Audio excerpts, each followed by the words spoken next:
राजस्थान जैसे शांतिप्रिय राज्य में बीजेपी की ध्रुवीकरण की राजनीति को समझने के लिए द वायर हवा महल से उम्मीदवार बाल मुकुंद आचार्य तक पहुंचा।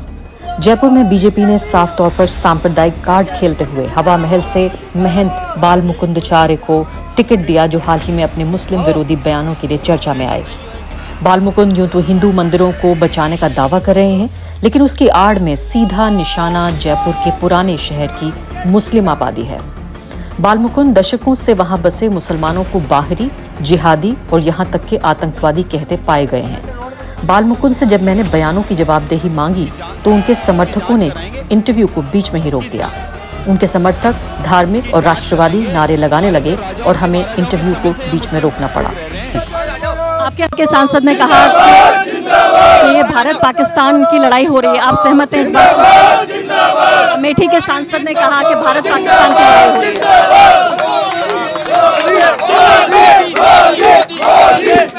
है। आपने देखा यहाँ हवा महल के प्रत्याशी बाल मुकुंद आचार्य से हम बातचीत कर रहे थे, हमारे सवालों का वो जवाब भी दे रहे थे, लेकिन लगता है कि उन्हें हमारे सवाल पसंद नहीं आए या उनके समर्थकों को हमारे सवाल पसंद नहीं आए और भारत माता की जय और तमाम तरह के नारे लगाकर वो इंटरव्यू के बीच में से ही उनके समर्थक उनको उठा के ले गए। जयपुर की कई महत्वपूर्ण सीटों में से एक हवा महल सीट है, जिसमें इस वक्त एक ऐसे उम्मीदवार को बीजेपी ने खड़ा किया है जो एक तरह से विवादित है और दूसरी तरह से लोकप्रिय भी। उनका नाम है श्री 1008 महामंडलेश्वर श्री बाल मुकुंद आचार्य। बड़ा दिलचस्प नाम है। आचार्य जी, बहुत स्वागत है आपका वायर पर। इस नाम को पहले ज़रा एक्सप्लेन कीजिए। ये भगवान गोविंद का नाम है, बाल स्वरूप का नाम है। जो मुकुंद जो प्रिय है, जो बाल स्वरूप प्रिय है, उन्हें कहा बाल मुकुंद, तो इसलिए ये भगवान का, हमारे इष्ट का नाम है बाल मुकुंद। तो 1008 क्या हुआ? क्या है, हम लोग जब कुंभ में स्नान करते हैं तो वहाँ पद प्रतिष्ठा मिलती है, तो हमारे को भी मंडल के द्वारा मंडल की उपाधि और पद मिलता है कि किसी को श्री, किसी को 108 श्री यानी सम्मान, मान सम्मान, वो श्री है। आपका जो नाम है अभी पिछले कुछ महीनों से ज़्यादा प्रकाश में आया। ये तो मैंने पढ़ा कि आपका संबंध एबीवीपी से रहा है, लेकिन अचानक आप इतने लोकप्रिय हो गए, आपको टिकट मिल गया। मुझे कई लोगों ने, जिनको नहीं मिला टिकट, उन्होंने फ़ोन करके कहा वो नाराज़ हैं। क्या वजह हुई, आपको कैसे मिला टिकट? ऐसा है कि हम लोग जिस संगठन में काम करते हैं, वहाँ की एक परंपरा है कि संगठन में अलग अलग दायित्व दिए जाते हैं काम करने के। तो संगठन में हम सभी मिलकर काम कर रहे हैं।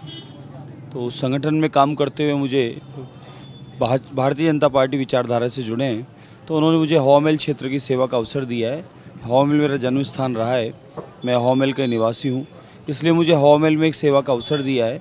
तो और बाकी जो लोग कोई और भी थे, तो वो सामूहिक हम एक परिवार की तरह काम कर रहे हैं, क्योंकि ऐसा नाम कोई आया नहीं कि किसी ने दावेदारी की थी। हाँ, ये था कि पार्टी संगठन ये तय करता है कि किसी को चुनाव लड़ाना है, तो उन्होंने तय कर दिया कि आपको चुनाव लड़ना है, तो मुझे सेवा का अवसर दिया गया और हम लोग अब सामूहिक परिवार मिलके काम कर रहे हैं। आचार्य जी, अब मैं आ जाती हूँ मंदिर की बात पे। मैं वही कह रही थी, हम और आप चल कर आ रहे थे, कितनी गंदगी फैली हुई है। लगता नहीं है कि ये राज्य की राजधानी है जहाँ पर हम हैं।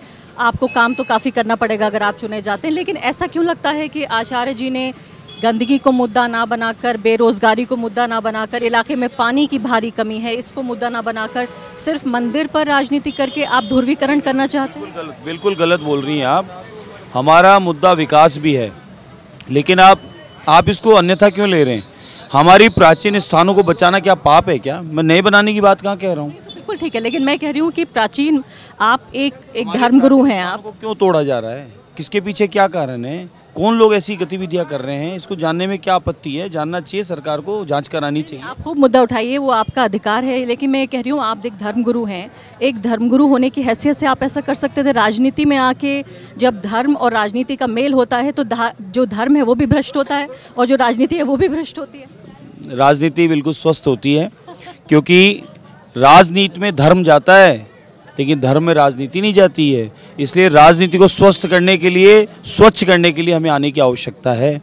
आप देखिए यूपी में कितनी शांति है, क्या खराबी हो गई यूपी में? सभी संप्रदाय के लोग सौहार्द से रह रहे हैं। आप एनकाउंटर राज को कह रहे हैं कि वहाँ स्वस्थ एनकाउंटर राज है। क्या बात कर रहे हो साहब? वो एनकाउंटर राज कहाँ लगा आपको? अगर कोई इस प्रकार के माफिया गतिविधियाँ गलत करते हैं और उनको सजा मिलती है तो उसमें बुराई क्या है साहब? आचार्य जी, वहाँ एक धर्म को सीधे तौर पे निशाना बनाया जा रहा है। मैं कह रही हूँ बाबा जी की वजह से शांति है साहब आज। ये तो सिर्फ मीडिया का प्रोपेगेंडा है सिर्फ। अच्छा, अब अगली बात, आप भी प्रोपेगेंडा कर रहे हैं। अगली बात में आती हूँ। आपने माइग्रेशन का जिक्र किया। मैं हवा महल से कई लोगों से मैंने बातचीत की जो आगे चले गए सोसाइटीज़ में, ऐसी सोसाइटी में रहते हैं जहाँ पूल है, गार्डन है, बच्चों के खेलने की जगह है।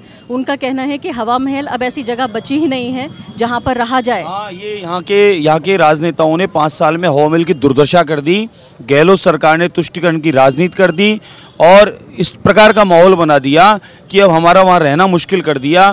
पार्क, बगीचे, गार्डन थे, उनको सब बेच खाए। एकमात्र कोटा में शांति धारीवाल ने सजावट की है, पैसा लगाया। बाकी राजधानी की आप गत देखें, हालत देखें राजधानी की, आप सच्चाई बताएं ना, राजधानी को क्या दुर्दशा कर दी है। आचार्य जी, एक मिनट आचार्य जी, फिर इसमें चलिए मान लेते हैं ये दुर्गति हुई, मैंने खुद देखा।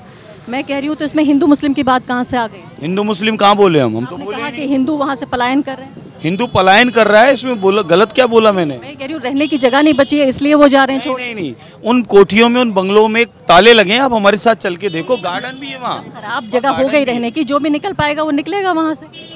वहाँ पर इस प्रकार का माहौल क्रिएट किया जाता है। कुछ जिहाद किस्म के लोग जो हैं वहाँ सौहार्द बिगाड़ रहे हैं, जो हमारे बाहर से कहीं से आए हैं वो, और यहाँ हमारे बीच आके माहौल ख़राब करते हैं। बालमुकुंद आरोप लगा रहे हैं कि हिंदू समुदाय के लोगों को हवा महल से पलायन करना पड़ रहा है। सच्चाई ये है कि बुनियादी सुविधाओं की कमी से सभी धर्मों के लोग परेशान हैं।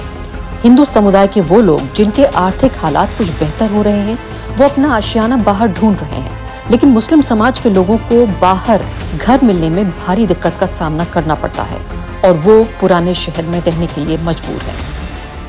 आपका एक बयान मैंने सुना, आचार्य जी आपका एक बयान सुना, बड़ी तारीफ यहाँ पे आपकी हो रही थी, आप घर घर जा रहे हैं। पहली बात तो सवाल ही पूछूंगी आपसे कि आप कितने मुस्लिम घरों में गए?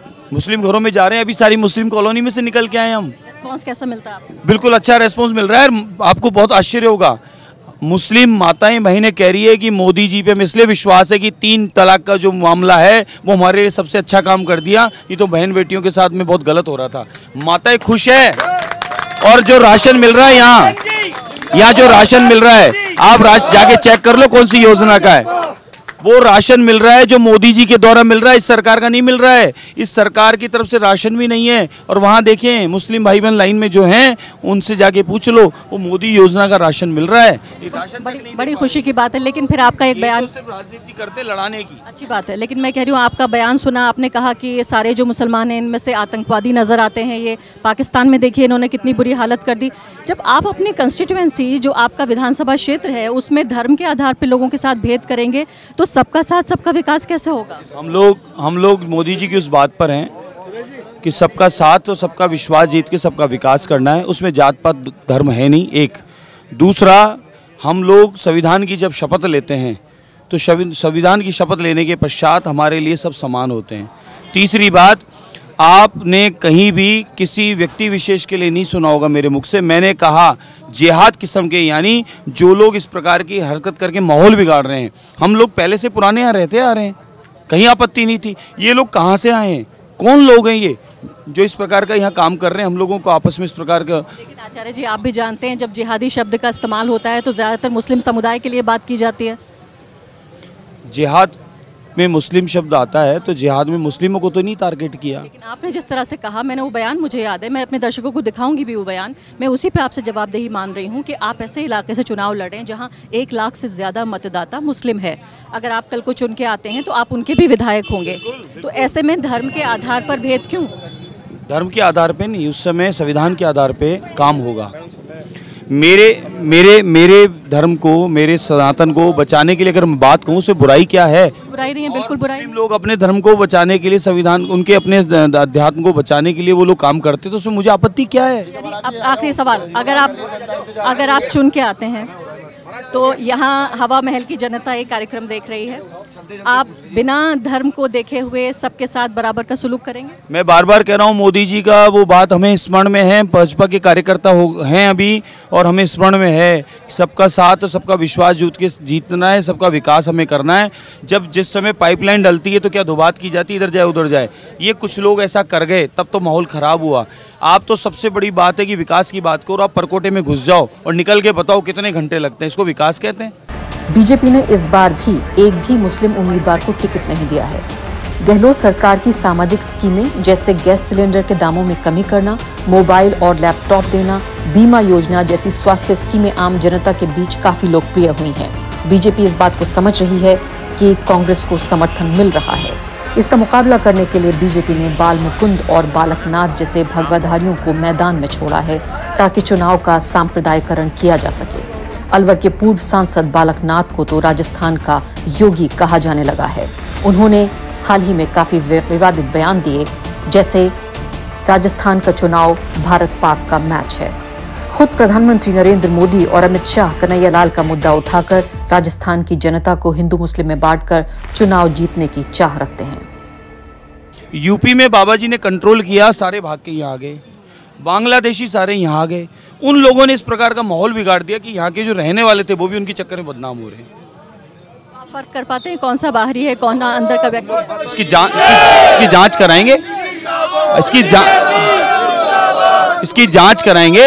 हमारे तो राजाओं के महाराजाओं के समय से यहाँ मुस्लिम लोग रह रहे हैं। आपके सांसद ने कहा कि ये भारत पाकिस्तान की लड़ाई हो रही है, आप सहमत हैं इस बात से? ठीक है, सांसद ने कहा कि भारत पाकिस्तान की लड़ाई हो रही है।